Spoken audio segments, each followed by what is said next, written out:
बीरबल साहनी पुराविज्ञान संस्थान काफ़ी पुराना संस्थान है। मेरे साथ में है संजय सिंह जो कि फॉसिल्स म्यूजियम के इंचार्ज हैं। ये सामने देख रहे हैं, क्या है संजय जी, क्या कहना चाहेंगे इस पर आप? एक्चुअल में ये फाउंडेशन स्टोन है। 3 अप्रैल 1949 को पंडित जवाहरलाल नेहरू ने इनाग्रेट किया था और इस फाउंडेशन स्टोन में 77 फॉसिल्स हैं जो कि different part of the world से कलेक्ट किया हुआ है और इसमें कोशिश किया गया है कि सबसे पुराना फॉसिल और सबसे रिसेंट फॉसिल, सबसे पुराना फॉसिल इसमें प्री कैम्ब्रियन पीरियड का है, एल्गल स्ट्रोमेटोलाइट है और बाकी डिफरेंट प्लांट ग्रुप के फॉसिल इसमें लगे हुए हैं। जैसे ये ऑल ओवर द वर्ल्ड है कलेक्शन और प्री कैम्ब्रियन से लेके प्लिस्टोसीन तक के फॉसिल इसमें डिस्प्ले किए हैं। तो ये तो हो गया आपका प्री कैम्ब्रियन का सबसे पुराना फॉसिल, एल्गल स्ट्रोमेटोलाइट्स है। और इसके साथ साथ हर ग्रुप के एक ग्रुप था पेंटाजाइलेल्स ग्रुप जो राजमहल फ्लोरा बिहार में ग्रो करता था और ये जो है आज के डेट में एक्सटेंड कर गया था। बीरबल साहनी साहब ने इसको डिस्कवर किया तो ये इस फॉसिल को, और ये 5 फॉसिल जो रखे हैं इसमें जो इसके फ्रूट्स हैं जैसे कर्नोकोनाइटिस कम्पैक्टम है, लेग्जम है, ये 5 फॉसिल जो पेंटाजाइलेल्स ग्रुप के हैं जो आज के डेट में एक्सटेंड कर गए हैं। हमारे इंडिया के ही प्रेजेंट में झारखंड में वो एरिया पड़ता है, राजमहल हिल से डिस्क्राइब किया गया है। और ये है पाम का फॉसिल, पाम का जो ट्री होता है उसका पेट्रीफाइड वुड लगा, पाम का ट्री का पेट्रीफाइड वुड लगा हुआ है। साथ में ये अरोकेरिया के कोन्स लगे हुए हैं। अरोकेरिया प्लांट का फ्रूटिंग बॉडी है ये कोन। ये जो है फर्न का फॉसिल्स है, ये जो है डिफरेंट पार्ट जो है फर्न के फॉसिल्स हैं। तो इसमें कोशिश ये किया गया कि सबसे पुराना और सबसे रिसेंट तक हो। कितने पुराने फॉसिल्स इसमें मतलब कि ओल्डेस्ट जो है प्री कैम्ब्रियन पीरियड का लगभग वो 350 करोड़ होगा लगभग उसका। ठीक है, सबसे ओल्डेस्ट बता रहे हैं संजय जी। यहाँ पर काफ़ी पुराने फॉसिल्स हैं। डॉक्टर सुरेश पिल्ले जी हैं जो कि सीनियर साइंटिस्ट हैं बीरबल साहनी के। ये फॉसिल्स हैं क्या? फॉसिल्स के बारे में क्या बताना चाहिए? फॉसिल्स बोलते हम ये कह सकते हैं जो अब जीवाश्म जो इस पृथ्वी में दबे हैं, जो हमको पुराने ज़माने में क्या किस प्रकार के पेड़ थे, पौधे थे, उसका इवोल्यूशन क्या हुआ, इसके बारे में पूरा जानकारी आपको इस फॉसिल से ही मिलता है। एनिमल्स के भी फॉसिल्स? हाँ, एनिमल डायनासोरस एक अपना एनिमल फॉसिल है ही है। और ये जो फर्स्ट ब्लॉक आप देख रहे हैं स्ट्रोमाटोलाइट्स है। ये पहला जीवाश्म जो इस पृथ्वी में आए थे जो बैक्टीरिया के रूप में थे। आप देखिए कॉलोनी है अराउंड 4.5 बिलियन ईयर्स ओल्ड है ये। और ये देखिए ये सब कॉलोनीज है इसके। और इसके बाद आप इस तरफ आइए जी, आप आइए। डॉक्टर पिल्ले सामने मैं कहूँगा देख रहे हैं थोड़ा, क्योंकि जिस तरह आप बता रहे हैं अब आगे हम लोग बढ़ेंगे। फॉसिल्स के बारे में थोड़ा जानकारी देते हुए चलिए कि फॉसिल्स कैसे बनते हैं, क्या तरीका होता है? Fossils different types of fossil होते हैं। एक होता है इम्प्रेशन, कंप्रेशन, पेट्रिफिकेशन। ये आपका पेट्रीफाइड फॉसिल्स है। ये वाला पेट्रीफाइड सिलिका होता है इसमें। ये एक पेड़ है जो कि आपका देखिए यहाँ लिखा है कार्बोनिफरस कोनिफरस ट्री ट्रंक का है, पेट्रीफाइड फॉरेस्ट है, एरिजोन। हाँ, पेड़ का फॉसिल है। ठीक है, ये लगभग ट्रायसिक का कितना होगा एज?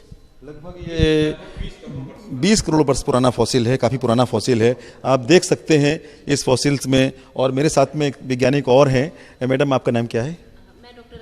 अंजू जी, ये बताइए। आप जैसे देख रहे हैं ये हमारे म्यूजियम में अगर आप पूरा देखें तो यहाँ डिफरेंट टाइप के ज़्यादातर यहाँ जो जीवाश्म रखे हुए फॉसिल वो पौधों के जीवाश्म है, क्योंकि हमारा संस्थान पहले जो है मूल रूप से पौधों के जीवाश्म पर केंद्रित था। अगर आप इसको फोकस करेंगे तो आप देखेंगे इसमें पत्ती की छाप, तने की छाप, इस टाइप का सब कुछ दिख रहा है। हाँ बिल्कुल, ये देखिए ये पूरा पत्ती दिख रहा है और अगर ये देखें यहाँ भी पत्ती दिख रहा है। ये सब इम्प्रेशन कॉम्प्रेशन जैसे अभी सर बता रहे थे वैसे ही बनते, जैसे हम लोग गीली मिट्टी के तालाब के किनारे जाएं और हमारे पैरों के निशान पड़ जाते, उसी तरह से इसमें फॉसिल पत्तियों के निशान पड़े और ये प्रिजर्व हो गए, दब गए। तो लाखों साल बन जाते हैं इसको पत्थर बनने में और ये ऐसे ही प्रिजर्व। ये हमको बताते हैं कि आज से 20-25 करोड़ साल पहले किस प्रकार की वनस्पति थी, तब से लेकर के अब तक पृथ्वी में कैसे जीवाश्मों की, जीव जंतुओं की उत्पत्ति हुई है। तो इस प्रकार दूसरा जैसे आप देख सकते हैं इधर जो हमारे यहाँ पैनल लगा हुआ है, वो जो सामने की तरफ आप पैनल देखेंगे पीछे लगे हुए ये एज के हिसाब से लगे हुए हैं कि सबसे पहले कौन से पौधे आए। पहले हमारे एल्गी, जिनको हम हिंदी में शैवाल बोलते हैं, कवक। पौधों के क्या? नहीं, अभी हमने जो है नया मैंडेट हमारा डाइवर्सिफाई हुआ है, इसका नाम बदला गया है। पहले इसको हम पूरा वनस्पति विज्ञान संस्थान के नाम से जानते थे, अब हम इसको पूरा विज्ञान संस्थान के नाम से जानते हैं।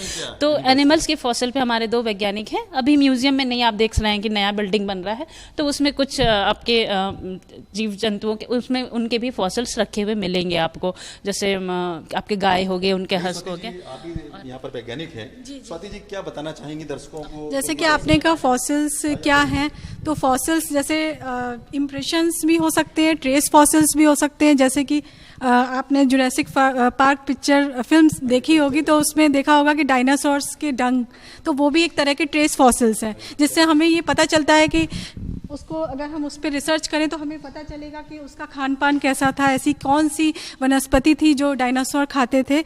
तो जैसा कि डॉक्टर अंजू सक्सेना मैम ने बताया कि हमारा जो संस्थान है पहले मूल रूप से पूरा विज्ञान संस्थान था, लेकिन अब तो जिस तरह ये पूरा फॉसिल्स को लेके काफ़ी जानकारियाँ मिल रही हैं यहाँ पर।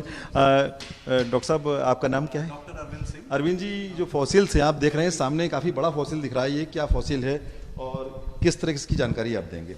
बिल्कुल, आप देख सकते हैं इसमें बहुत सारा प्लांट फॉसिल का इम्प्रेशन है। इसमें बहुत सारी चीज़ें इसमें प्लांट फॉसिल के इम्प्रेशन है, और इसी के अपेक्षा आप देख सकते हैं साइड में एक रखा हुआ है, एक पूरी सीम है, कोयले की सीम है ये, और ये लगभग ऑलमोस्ट 4 से 5 मीटर की ये कोयले की सीम है, और लगभग ये जिस समय का फॉसिल है उसी के आसपास एज का ये भी इस पौधे का, इसका लगभग 25 करोड़ साल पहले का ये प्लांट रहा होगा। फिर उसके बाद ये कोयले में कन्वर्ट हुआ, जैसे ही वो टेम्परेचर और प्रेशर के साथ धरती में जब बरी होता है, जब नीचे दबते हुए जाता है, तो ये भी एक पेट्रीफाइड वुड का फॉसिल है, फॉसिल ट्री ट्रंक बोलते हैं इसको। ये इसका टर्शियरी का एज है, ये लगभग आप टर्शियरी एज बोला जा रहा है, तो इसको आप समझ सकते हैं कि ये लगभग 5.5 करोड़ साल पहले का ये फॉसिल है।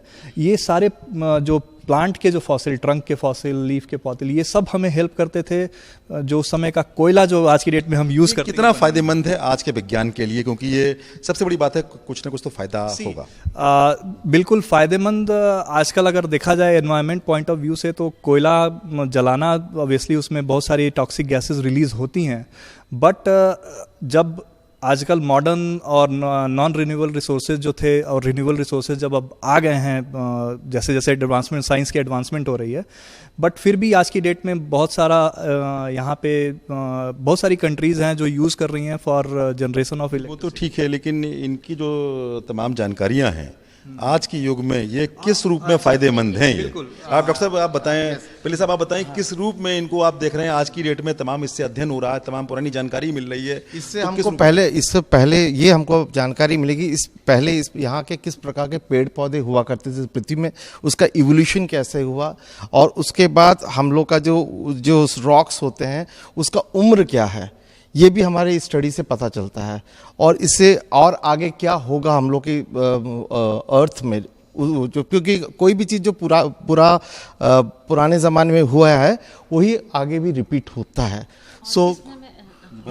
एक ऐड करना चाहूँगी, जैसे अभी अरविंद जी ने बताया आपको कोयला, तो कोयला हमारे देश में बहुत इंपॉर्टेंट है, सब जानते हैं, हमारी आधी इकोनॉमी डिपेंड करती है। जितना कोयला है ये सब पेड़ पौधों से बना हुआ, तो हमारा संस्थान अब ये भी अध्ययन करता है कि कोयला बना कैसे, क्या है आगे क्या। उसके अलावा एक दूसरा आप ये देख रहे हैं, ये तेल निकालते हैं हम लोग, ONGC के साथ भी हम लोग काम करते हैं।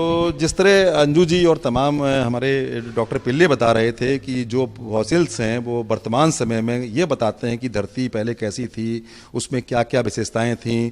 जो पुराने फॉसिल्स हैं, पुरानी सभ्यता, पुराना जो एक समय था, उसको कहीं ना कहीं बता रहे हैं, और आने वाले समय में ये कहीं ना कहीं फिर से एक रिपीट होता है, तो उसके बारे में जो आने वाला समय है उसके बारे में तमाम जानकारियां मिलती हैं। भारत एक्सप्रेस के लिए कैमरामैन सर्वजीत के साथ सुशील कुमार तिवारी, लखनऊ से।